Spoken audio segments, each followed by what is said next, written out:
Bienvenue dans notre chambre d'impression de viande. Vous avez bien entendu, ici on imprime la viande. Dans cette usine, digne d'un film de science-fiction, vous avez le choix entre plusieurs pièces de bœuf. Là, je lance la production d'un faux filet. Je peux modifier son épaisseur, son apparence, la quantité de graisse. Dans 30 minutes, j'aurai mon faux filet, prêt à consommer. C'est une impression en 3 dimensions à base de pâte de soja et d'agents de saveur. Interdiction de filmer le secret de fabrication. Si la viande est végétale, son apparence, elle, est troublante. Nous voulons une imitation parfaite de la vraie viande. La consistance, le goût, l'odeur et même le jus. On ne veut pas être comparé à une viande végétale ordinaire. Des steaks hachés plus vrais que nature, des saucisses ou des boulettes d'agneau, tout est végétal ici. Des produits vendus en Allemagne, aux Pays-Bas et bientôt en France. La viande végétale représente 1% du marché mondial de la viande. Ici, on imite même le sang de bœuf avec de la betterave. Parfois, les gens ne se rendent même plus compte qu'ils ne mangent pas de la viande d'élevage, mais un produit alternatif. Une solution très en vogue en Israël, où le mouvement végétarien pousse au changement.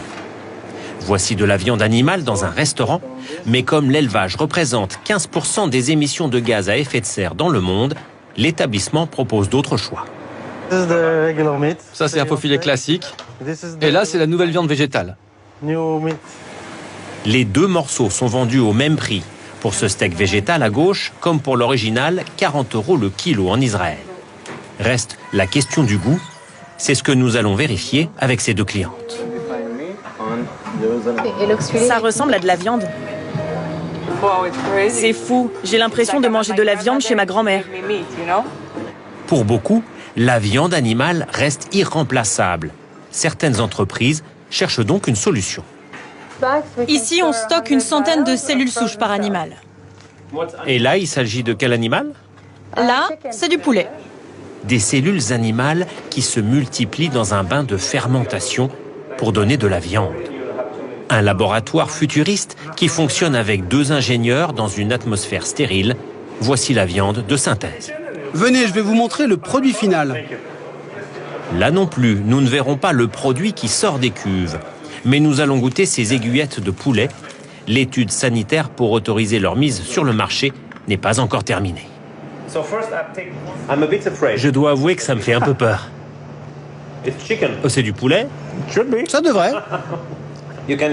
Vous me garantissez qu'il n'y a aucun risque pour la santé? Il n'y a pas de risque de salmonelle, beaucoup moins de graisse saturée. C'est plus sain que du vrai poulet. L'entreprise espère obtenir l'agrément des autorités sanitaires américaines dès l'année prochaine. Son poulet serait vendu au même prix que l'original. Les industriels estiment que d'ici 8 ans, 10% de la viande consommée dans le monde sera synthétique.